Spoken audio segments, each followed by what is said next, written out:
Bienvenidas y bienvenidos a Las Sentencias a Debate. El INE tiene un servicio civil de carrera, el cual es un sistema de evaluación. Bueno, pues el Tribunal Electoral revisa las fases de este sistema. Acompáñenme a ver qué sucedió.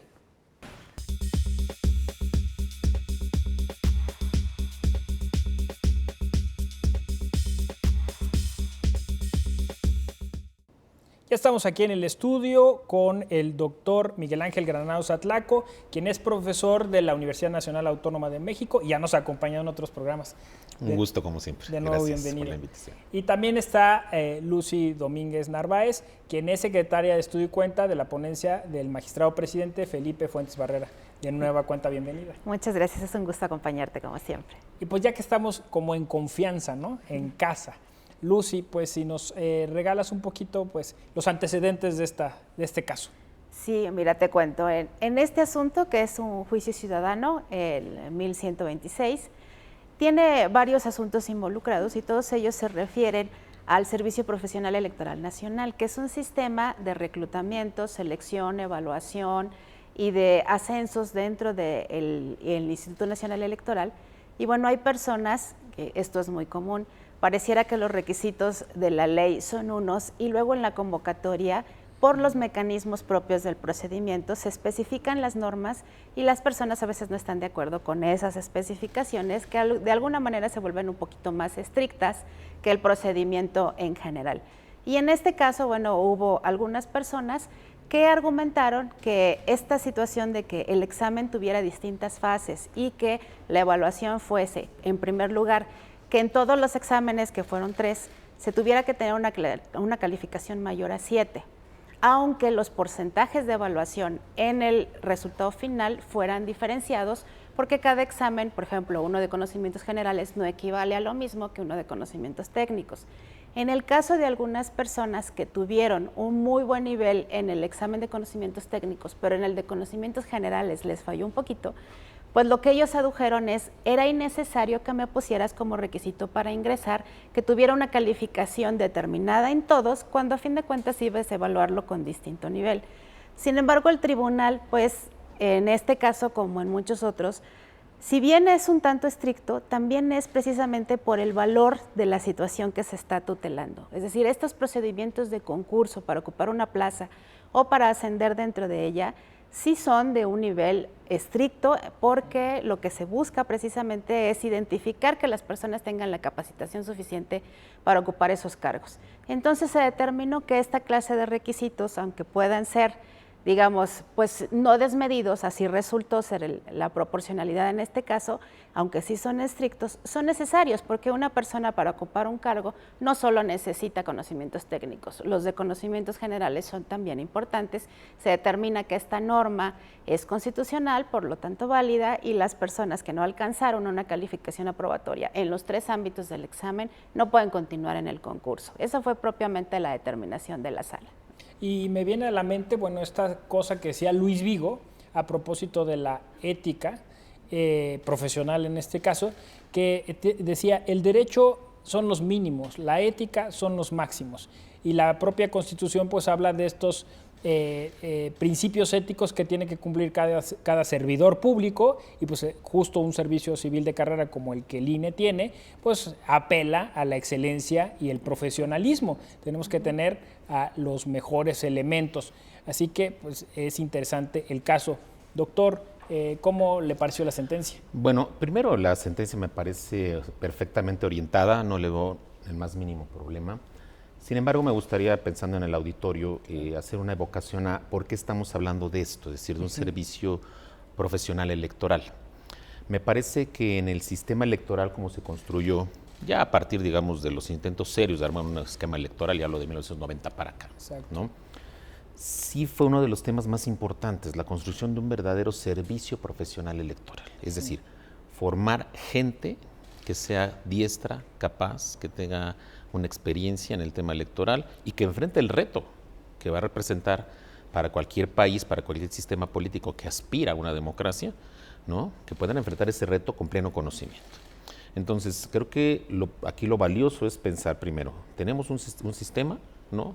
Tanto de ingreso, de promoción, de permanencia, que tiene que ver con una profesionalización que debe estar a prueba de todo. Es decir, yo comparto que efectivamente existan un rigor por parte de la autoridad electoral en la designación de sus diferentes servidores, cualquiera que sea el nivel que estos ocupen. Claro. Porque hay que decirlo con sus letras también. A veces pensamos que la elección está en un consejo general, a veces pensamos que la elección está en órganos centrales. La elección está en los órganos distritales. Y esos señores que tienen bajo su control el manejo y sobre ellos la gran responsabilidad de que ese órgano distrital funcione, son los que deben ser perfectamente, ¿sí?, comprometidos con la función electoral, que eso implicaría a su vez también el pleno conocimiento de la función que van a llevar a cabo. Entonces ya en la especie me parece que sí tendríamos que decirlo con todas sus letras. El órgano electoral cumple en el momento en que no solamente considera los principios constitucionales del artículo 41, que los plasma perfectamente en qué consiste ese Servicio Profesional Electoral Nacional, sino que también cumple ya en la minucia, ¿no? En la minucia determinando ciertos aspectos, ciertas particularidades que no podemos dejar ni a la imaginación. No podemos dejarlas a la improvisación, que me parece que es algo que lo hemos padecido en muchos contextos. En el ambiente electoral también, los que nos hemos desenvuelto en estos temas, yo tengo escasamente 29 años metido en temas electorales y sigo uno aprendiendo. Y lamentablemente veo uno que también hay mucha gente improvisada en estos temas. Y entonces, pues me parece que es parte de la forma que podemos atacar esa improvisación, ¿no? A partir de que midamos aptitudes, ¿no?, conocimiento de los sujetos y que estos accedan a estos cargos electorales que, insisto, van a llevar sobre sí, sobre sus hombros, una tarea súper importante, que es precisamente lo que se ha dicho siempre, ¿no?, que los votos se cuenten y se cuenten bien, ¿no?, que en toda democracia eso es alguna aspiración fabulosa, ¿no? Sí, creo que es muy interesante esto que señalan ambos, porque pues finalmente tanto el Instituto Nacional Electoral como este tribunal, pues tenemos una serie de recursos de capacitación, de profesionalización, los exámenes de habilitación y una serie de cuestiones que sirven para garantizar que los profesionales que se incorporan al sistema electoral pues sean los adecuados, los idóneos y tengan los conocimientos necesarios, aunque también por otro lado pues tenemos la impugnitis, ¿no? O sea, nos pasa en la Escuela Judicial Electoral a cada rato pues que se está impugnando tal o cual pregunta, a veces porque pues sí puede ser un error humano, una cuestión del sistema, pero otras veces es nada más impugnar por impugnar, ¿no? No, pero te quiero poner un ejemplo, perdón si me permites. Sí. Yo he participado con el Ceneval en la conformación de los reactivos. Todos los reactivos. Hemos hecho grupos de trabajo que son realmente rigurosos. Es complejísimo. Es riguroso. El procedimiento de conformar un solo reactivo. Sí, lleva meses a veces. Es riguroso, es sí, riguroso. O sea, sí, me consta, de verdad, son horas y horas de trabajo, estar consciente, es un grupo de 5 personas por lo menos, es un cuerpo colegiado, para un reactivo, ¿eh?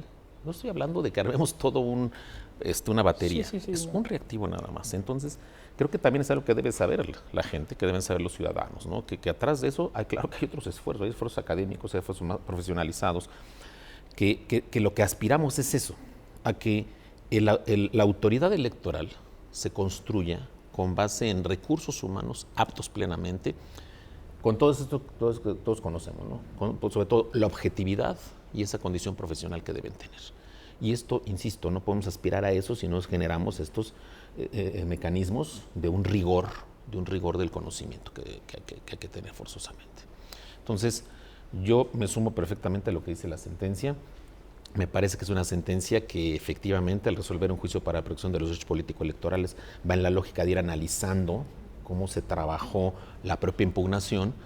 Me parece que de nueva cuenta estamos ante una actitud temeraria del promovente, porque yo diría algo que va a ser muy coloquial. Cuando yo voy a jugar el deporte que sea, o voy a jugar en donde sea, con las reglas. Conozco las reglas del juego. Si ya conozco las reglas del juego y sobre la marcha no me gustan, perdón, no creo que sea legítimo que yo me oponga a esas reglas del juego. Claro. No sé si me explico. Y por otro lado, aspirar a que la forma de evaluar sea nada más por el hecho de que yo tengo un promedio, porque me van sumando ciertas condiciones, híjole, perdón, yo diría, pues en un descuido habría que subir los umbrales. Sí. Habría que subir los umbrales entonces, ¿no? Y si vamos al promedio, digamos, el umbral es tanto. Sí. Y entonces evitamos que haya gente que promueva este tipo de impugnaciones en las que pretexte que, bueno, pues salí muy bien en esto. A ver, perdón, pero es que nosotros aspiramos a que tengas una formación global, integral. Sí. Que eso esté integral. Que no todo, a lo mejor puedes ser experto en sistemas electorales, sí, pero eso no me sirve ya en la función electoral si no conoces otros aspectos técnicos sobre todo, ¿no? Lucy, te decías tú que este umbral al que se refiere el doctor, pues tiene que ver primero con las propias reglas que el INE tenía, luego con las de la convocatoria, pero hay otro nivel que ustedes consideraron que es la Constitución. Sí, es que efectivamente, como todo nuestro sistema normativo, pues se desenvuelve a partir de la Constitución y de las reglas generales que están en el artículo 41 en este caso, y que marca los principios, en especial el de profesionalización. A partir de ahí, la Constitución también prevé quiénes están encargados de hacer la especificación de estas normas. En este caso, la Dirección Ejecutiva del Servicio Profesional Electoral lanza la convocatoria después de que detecta qué vacantes hay, y la convocatoria generalmente, o mejor dicho, como debe de ser, tiene las normas específicas a las que se sujeta el procedimiento. Estas normas, si bien tienen su base en la Constitución y en los propios lineamientos que emite el Instituto Nacional Electoral, se vuelven tan específicas que a veces parecieran generar un tropiezo en el propio procedimiento administrativo del concurso. Así tuvimos en esa temporada, por decirlo así, la semana anterior también incluso, cuestionamientos respecto de si debo obtener un folio, por ejemplo, para poderme inscribir, si debo el tipo de calificaciones, si debo hacer ciertos trámites que les parecen excesivos. Lo que el tribunal ha confirmado y ha tomado el criterio es que sí existe una facultad de hacer reglas tan específicas y existe la obligación de quienes se postulan para tener vigilado el sistema, alimentarlo en la plataforma que corresponde, con los documentos que corresponden y estar pendiente de todas las determinaciones que respecto del concurso toma la dirección ejecutiva. Esa es su obligación cuando quieres participar. Incluso también a partir de esas reglas, aunque no estén en la Constitución, en el Código o en la ley general o en los lineamientos, sí, por ejemplo, la convocatoria contempla medidas afirmativas, contempla medidas que ya en la práctica, por el número de vacantes, por la distribución de las vacantes, generan incluso mayores derechos en términos generales. Y hay personas que, bueno, al momento en que se sujetan y no les favorecen las reglas, entonces se inconforman con ellas, que fue lo que en estos casos sucedió, ¿no? Muy bien, pues miren, tenemos algunos temas, vamos a ir al corte, ahorita aquí nos organizamos y recapitulamos, todavía nos toca un poco abordar este asunto de la profesionalización como un principio ético constitucional que debe irradiar todo el sistema electoral y algunas otras cuestiones que tienen que ver con esto de la interpretación constitucional. Si les parece, volvemos, vamos al corte.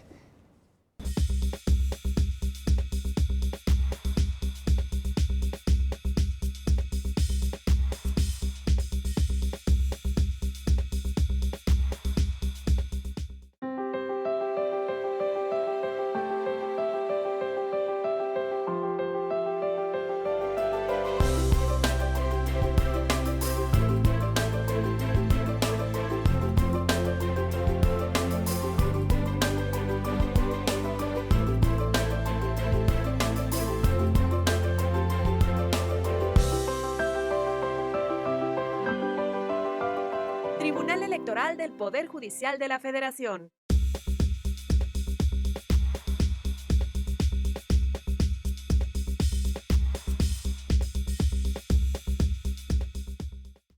De nueva cuenta ya estamos acá en el estudio, platicábamos justo en el corte que me parece que hay dos cosas muy importantes de recalcar aquí. Una, que decía el doctor, la claridad en la convocatoria, y dos, el posible abuso del derecho, ¿no? Usted lo mencionó como una cuestión temeraria del impugnante, pues porque dice uno, pues, yo tengo derecho a que se me acepte y pueda participar, ¿no? Pero finalmente no se le niega ni el derecho a participar ni el derecho a ser aceptado. Aquí el punto es que hay una serie de requisitos, ¿sí?, que habrá que cumplir para entonces eventualmente ser apto para el cargo, ¿no? Yo me remontaría de nueva cuenta a un tema muy importante para aterrizar en este punto, ¿no? La construcción de un servicio profesional electoral en México ha sido emblemático. Sí, incluso se ha pretendido copiar en muchos países en nuestro esquema, que eso es algo muy valioso que tenemos que valorar como mexicanos, pero que no debemos descuidar, porque también percibo un cierto grado de descuido en el tema. Como ¿no? Desde en la parte interior, confort, vamos a decir. ¿no? Por ejemplo, el problema de la promoción. Si estamos diciendo que se habla de promoción, también hay ocasiones en que la gente del INE se queja y dice, bueno, es que voy al mismo curso que ya tomé 6 veces, ¿no? y en un después hasta con los mismos, ¿no? Y de repente ellos aspiran a ser promovidos y no hay para dónde moverse, es decir, porque la estructura no crece, sino que la estructura únicamente se supone que vamos como Scrabble, ¿no? Subiendo en la jerarquía, ¿no? Entonces esa parte habría que también que repensarla por la estructura. Pero algo que para mí parece todavía mucho más importante, ¿no? Es el tema de que para nuestro auditorio dejar claro lo que comentaba hace rato la abogada, en el sentido de decir, hay una jerarquía de normas, ¿sí? Está la Constitución como la máxima norma fundamental y de ahí podemos decantar y la propia Constitución lo reconoce, es decir, eso es lo importante, que la propia norma constitucional dice, se reservará a las leyes secundarias ya todos los detalles particulares, ¿para qué? Para precisamente estos procesos de selección, de ingreso, promoción, etcétera, etcétera, ¿no? Y entonces, aquí al tribunal le tuvo que corresponder, porque es parte del reclamo que hace el promovente, el tema de la constitucionalidad, ¿no? Y es muy sencillo. Si el artículo 40 constitucional señala las líneas generales, reserva a la legislación secundaria, a la ley secundaria, la posibilidad de hacer la minucia, y esta legislación secundaria a su vez está facultando al órgano electoral para que lleve a cabo esta clase de convocatorias que pasen por el tamiz de un Consejo General, etcétera, etcétera, pues me parece que no hay la más mínima duda de que exista ahí una violación constitucional. ¿Sí? Pero sí hay que entender eso, es decir, que el que yo acá ya en la parte más baja del orden, normativo esté ya pidiendo ciertas cosas, son congruentes con lo que se dice desde arriba. ¿Sí? O sea, no hay algo superior a lo que se dice desde la norma fundamental, que esto es algo importante, porque es parte del argumento. Es que a mí la norma constitucional no me pide esto, no, pero te está diciendo que la legislación secundaria es la que se abocará a esa tarea y que el órgano electoral será el responsable de aterrizar ya esto, ¿no? En el plano de un procedimiento, todo un proceso de selección que tendrá que arrojar efectivamente a los mejores, ¿no? Que eso es a lo que estamos aspirando, a tener a los mejores, quienes conozcan la materia electoral, que es de tanta especialidad en muchos aspectos, que conozcan lo que es la vida, en este caso particularmente la vida del distrito, que es donde yo insisto que ahí están verdaderamente las elecciones, el meollo de esas cosas, ¿no? Entonces, creo que no es válido argumentar una violación constitucional cuando definitivamente esta está perfectamente observada, ¿sí? Y es perfectamente admisible la posibilidad de que a nivel de una convocatoria, ¿no?, se incluyan ciertos requisitos que no afectan en lo más mínimo ese famoso derecho político y derecho humano al acceso a un cargo de elección popular. Sí. Perdón, de partidista, de órgano electoral. Perdón. Puesto así como lo dice el doctor, pues claro, ahí uno mira cómo el artículo primero constitucional debe irradiar hasta el último servidor público y que efectivamente pues alguien que aspira a ser servidor público o aspira a ascender dentro de esta jerarquía, pues tiene que tener muy claro y muy introyectado que es responsable, ¿no? De hecho decimos en la famosa frase de Morelos, ¿no? O sea, servicio público, y a veces esto de mi derecho como que choca con esta idea del servicio público, ¿no? Sí. De hecho, yo creo que es de las partes más complicadas de la actividad de un tribunal. Justo esta comparativa constitucional, en donde no solo la jerarquía es importante, sino el contenido de la norma sí tiene que tener un parámetro de regularidad, en el sentido de que también debe favorecer el ejercicio de los derechos. Si bien es cierto que conforme a las facultades de los órganos, estos pueden tener la posibilidad de dar los lineamientos más concretos de cada uno de sus actos, y en especial en este caso de los concursos, también es cierto que no podrían disponer una norma que sea totalmente extraña al propio sistema o que realmente obstaculice, incluso podría ser parcialmente o con cierta identificación, la norma, precisamente porque existe un órgano para el cual los propios concursantes están facultados de recurrir y solicitar una evaluación de nivel de constitucionalidad, es decir, de fijación del criterio en relación a si la norma no es realmente excesiva, contraria, desproporcionada para el fin al que busca.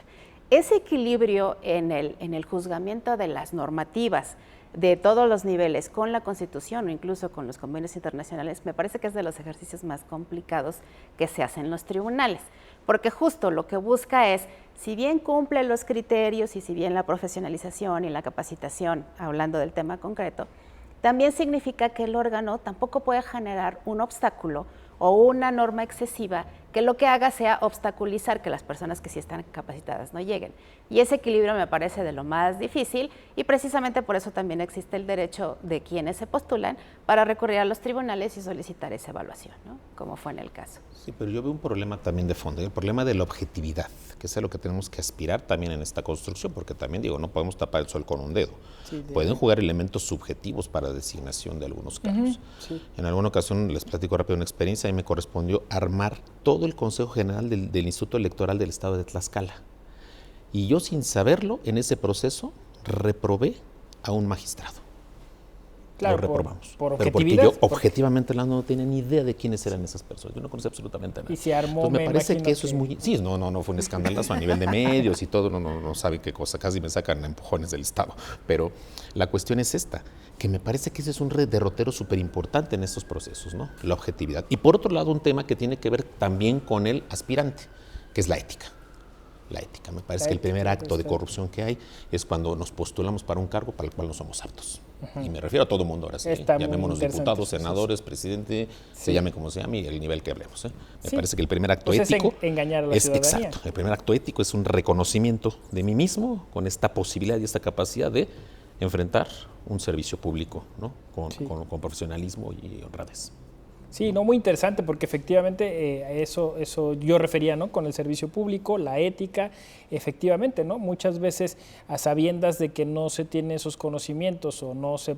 Por eso se llama servicio de profesionalización o carrera incluso, porque se trata de un concurso, de unas competencias, de unas habilidades. Si no se tienen, no se tienen, ¿no? Sí.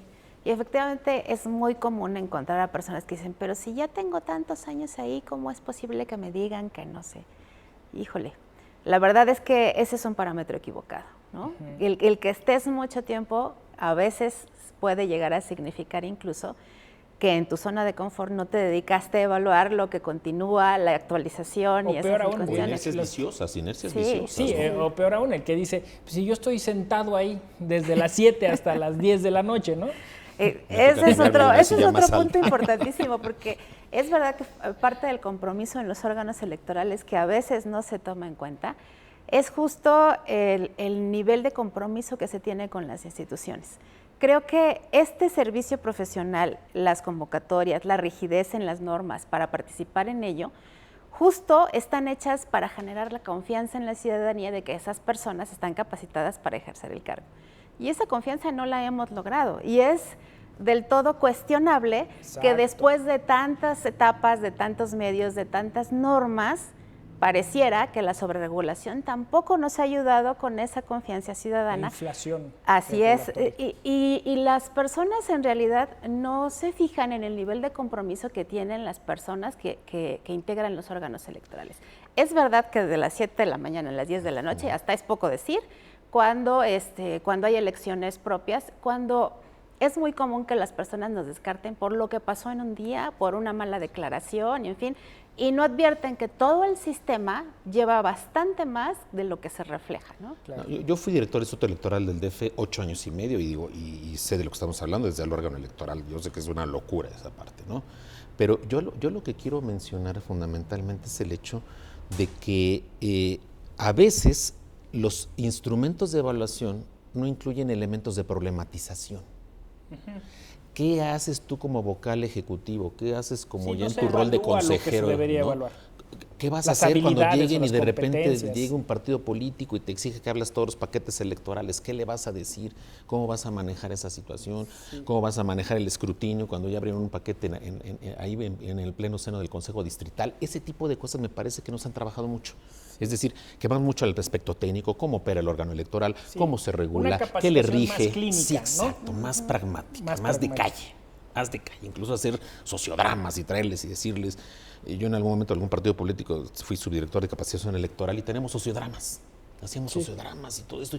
Y la gente muy atraída en esos procesos de capacitación, porque decían, es que esto puede pasar. Claro que puede pasar. Y lo estamos vivenciando. Me parece que es una forma, la técnica vivencial para mí es muy valiosa cuando estamos pretendiendo capacitar a alguien.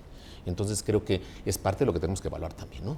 ¿Qué herramientas tienes para eventualmente en una problematización responder a eso? Porque es parte de lo que ha sucedido, ¿no? A lo mejor son muy conocedores de la legislación electoral, pero ya a la hora de los trancazos, híjole, ni la cabeza asoman a veces, ¿no? Entonces hay que estar preparados para eso, ¿no? Pues se nos agotó el tiempo, pero me parece un excelente colofón. Me quedo con las dos últimas intervenciones. O sea, esta necesidad, como dice Lucy, de generar confianza en la ciudadanía a partir de mostrar una cara profesional y de excelencia, y con esto, ¿no?, de que la capacitación tiene que irse hacia este aspecto más clínico, más pragmático, más de taller, más vivencial. Yo les agradezco muchísimo su visita y sus reflexiones. Un placer como siempre. Gracias. Muy amable.